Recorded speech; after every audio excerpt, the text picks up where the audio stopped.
श्रीमद् अध्यात्म रामायण आरण्यकांड तृतीय सर्ग। मुनिवर अगस्त्य जी से श्री राम की भेंट। श्री महादेव जी बोले, हे पार्वती, मध्याह्न के समय श्री राम जी सुतीक्ष्ण, सीता और लक्ष्मण के साथ अगस्त्य मुनि के छोटे भाई अग्निजीव मुनि के आश्रम में पहुँचे। उन्होंने उनकी भली प्रकार पूजा की। कंदमूल फल आदि खाकर दूसरे दिन प्रातःकाल उठते ही अगस्त्य मुनि के आश्रम को वो सब चले।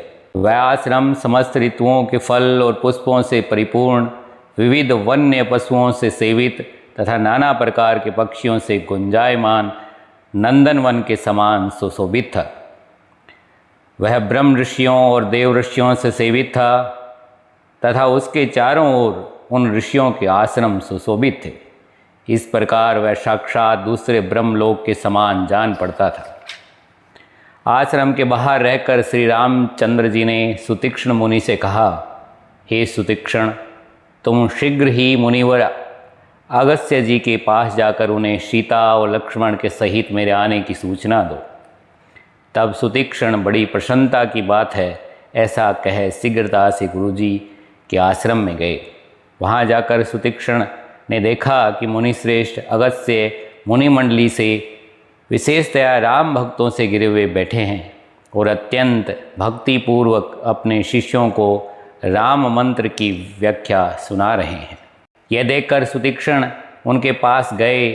उन्हें विनयपूर्वक दंडवत प्रणाम कर सुतीक्ष्ण ने कहा, ब्राह्मण दशरथ कुमार श्री राम सीता और लक्ष्मण के साथ आपके दर्शन के लिए आए हैं और अंजलि बांधे आश्रम के बाहर खड़े हैं। मुनिवर बोले, वत्स, तुम्हारा कल्याण हो। तुम शीघ्र ही मेरे हृदय स्थित राम को ले आओ। मैं उनके दर्शनों की इच्छा से उन्हीं का ध्यान करता हुआ यहाँ रहता हूँ।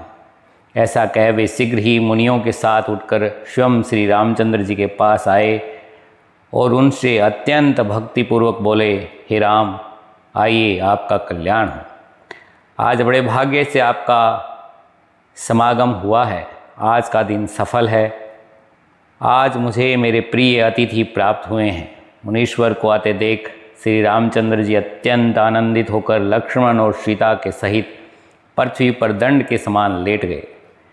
तब मुनिराज ने तुरंत ही राम को उठाकर भक्तिपूर्वक हृदय से लगा लिया और उनके शरीर स्पर्श से प्राप्त हुए आनंद से उनके नेत्रों में जल भराया। तदनंतर मुनिश्रेष्ठ अगस्त्य जी एक हाथ से श्री रघुनाथ जी का हाथ पकड़कर उन्हें प्रसन्न मन से अपने आश्रम में ले आए और उन्हें सुखपूर्वक आसन पर बैठाकर उनकी विधि विधान से बड़ी पूजा की तथा समयानुकूल नाना प्रकार के वन्य फल भोजन उनको कराए। इस प्रकार एकांत में सुखपूर्वक बैठे हुए चंद्रवदन श्री राम जी से भगवान अगस्त्य मुनि ने हाथ जोड़कर कहा, हे राम, पूर्व काल में जिस समय क्षीर समुद्र के समीप ब्रह्मा जी ने आपसे भूमि का भार उतारने के लिए रावण का वध करने की प्रार्थना की थी, तभी से आपके दर्शनों की इच्छा से मैं तपस्या करता हुआ और आप ही का चिंतन करता हुआ आपके आने की प्रतीक्षा में यहाँ मुनियों के साथ रहता हूँ। सृष्टि के आरंभ में विकल्प और उपाधि से रहित आप अकेले ही थे। आप ही में आश्रित तथा आप ही को विषय करने वाली माया आपकी ही शक्ति कही जाती है। जिस समय यह माया शक्ति आप निर्गुण को ढक लेती है, उस समय वेदांत निष्ठ पुरुष उसे अव्याकृत कहते हैं। कोई उसे मूल प्रकृति कहते हैं और कोई माया, तथा यही अविद्या, संस्कृति और बंधन आदि अनेक नामों से पुकारी जाती है। आपके द्वारा क्षुभित होने पर इस शक्ति से महतत्व उत्पन्न होता है और महतत्व से आप ही की प्रेरणा से अहंकार प्रकट हुआ है।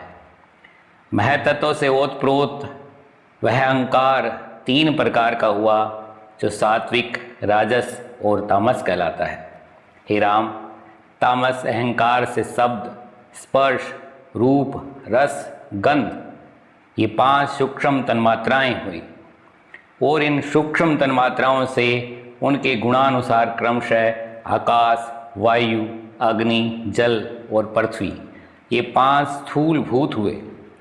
राजस अहंकार से 10 इंद्रियों और सात्विक अहंकार से इंद्रियों के अधिष्ठा देवता तथा मन उत्पन्न हुए, और इन सब से मिलकर समष्टि सूक्ष्म शरीर रूप हिरण्यगर्भ हुआ, जिसका दूसरा नाम सूत्रात्मा भी है। फिर स्थूल भूत समूह से विराट उत्पन्न हुआ तथा विराट पुरुष से यह संपूर्ण स्थावर जंगम संसार प्रकट हुआ। हे जगदीश्वर, काल और कर्म से आप ही देव, तिर्यक और मनुष्य आदि योनियों में प्रकट हुए हैं। आपने मायिक गुणों से भेद से आप ही रजोगुण द्वारा जगत कर्ता ब्रह्मा जी, सत्व गुण द्वारा जगत की रक्षा करने वाले विष्णु और तमोगुण से उसका लय करने वाले भगवान रुद्र हुए हैं, ऐसा विद्वान पुरुष कहते हैं।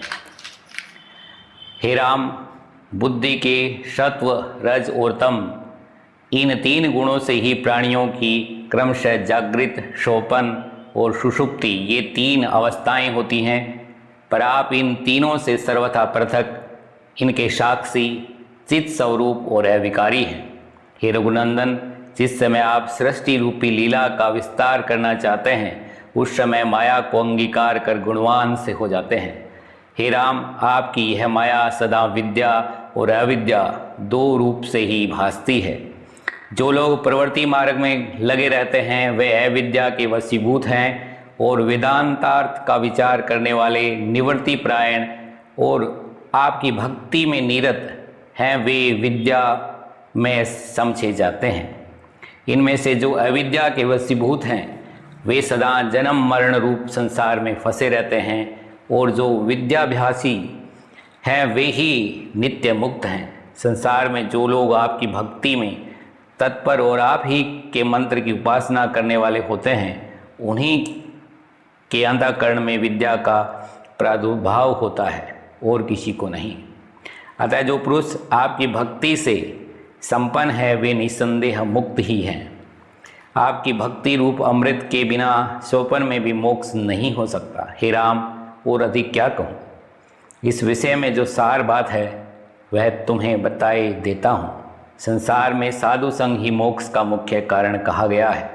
संसार में जो लोग संपद विपद में समानचित, स्पृहा रहित, पुत्र वितादि की इच्छाओं से रहित, इंद्रियों का दमन करने वाले, शांत चित, आपके भक्त, संपूर्ण कामनाओं से शून्य, इष्ट तथा अनिष्ट की प्राप्ति में समान रहने वाले, संगहीन, समस्त कर्मों का त्याग करने वाले, सर्वदा ब्रह्मपरायण रहने वाले, यम आदि गुणों से संपन्न तथा जो मिल जाए उसी में संतुष्ट रहने वाले होते हैं, वे ही साधु हैं। जिस समय ऐसे साधु पुरुष का संग होता है तो आपकी कथा श्रवण में प्रेम हो जाता है। हे राम, तदंतर आप सनातन पुरुष में भक्ति हो जाती है तथा आपकी भक्ति हो जाने पर आपका स्फुट तथा प्रचुर ज्ञान प्राप्त होता है। यही चतुर्जन सेवित मुक्ति का आद्य मार्ग है। अतः हे राघव, आप में मेरी सर्वदा प्रेम लक्षणा उत्तम भक्ति बनी रहे, और हे राम, मुझे अधिकतर आपके भक्तों का संग प्राप्त हो। हे नाथ, आज आपके दर्शन से मेरा जन्म सफल हो गया। हे प्रभु, आज मेरे संपूर्ण यज्ञ सफल हो गए। मैंने बहुत समय से अनन्य भाव से तपस्या की है। हे राम, आज जो मैंने आपकी प्रत्यक्ष पूजा की है यह उसी तपस्या का ही फल है। हे राघव, सीता के सहित आप सर्वदा मेरे हृदय में निवास करें। मुझे चलते फिरते सदा आपका स्मरण बना रहे। लक्ष्मीपति श्री रघुनाथ जी से इस प्रकार स्तुति कर मुनि श्रेष्ठ अगस्त्य जी ने उन्हें पूर्व काल में राम ही के लिए इंद्र का दिया हुआ धनुष, बाणों से भरे हुए, कभी खाली न होने वाले 2 तरकस तथा एक रतन जड़ित खड़ग दिया और कहा, हे राघव, पृथ्वी के भार स्वरूप राक्षसों का संहार करो, जिसके लिए आपने माया मानव रूप से अवतार लिया है। यहाँ से 2 योजन की दूरी पर गौतमी नदी के किनारे पवित्र वन से सुशोभित एक पंचवटी नामक आश्रम है। हे रघुनाथ जी, आप अपना शेष काल वहीं व्यतीत करें। हे पते, वहीं रहकर आप देवताओं के बहुत से कार्य सिद्ध करें। तदंतर सर्वज्ञ भगवान राम अगस्त्य जी का यह मनोहर भाषण और तत्वार्थ गर्भित स्तोत्र सुन उनकी अनुमति लेकर प्रसन्नतापूर्वक उनके दिखाए हुए मार्ग से चले। इति श्री अध्यात्म रामायणे उमा महेश्वर संवादे आरण्यकांडे तृतीयः सर्गः।